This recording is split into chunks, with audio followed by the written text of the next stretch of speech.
বিশাল টাকা পয়সার মালিক, কিন্তু স্ত্রী একটা জাতি সাপ। স্ত্রী যদি কারো এরকম বড় বিষাক্ত সাপ হয়, 1000 কোটি টাকার মালিক, তার জীবনে কোনো শান্তি আছে? রাসূলুল্লাহ সাল্লাল্লাহু আলাইহি ওয়াসাল্লাম বলেন, আদ-দুনিয়া কুল্লুহা মাতা, দুনিয়ার সমস্ত বস্তু হলো উপভোগের বস্তু। খায়রু মাতা'আদ দুনিয়া আল মারআতুস সালিহা, একজন মানুষের জন্য দুনিয়ার সর্বশ্রেষ্ঠ উপভোগ্য বস্তু হলো তার নেককার পরহেজগার স্ত্রী। নেককার পরহেজগার স্ত্রী নাই আপনার জিন্দেগি ধ্বংস, আপনার সবই শেষ।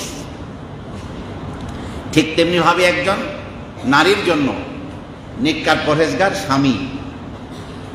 অনেক মেয়ের বাবা, ছেলে একটু সম্পদশালী হলে কোনো দিক আর তাকায় না,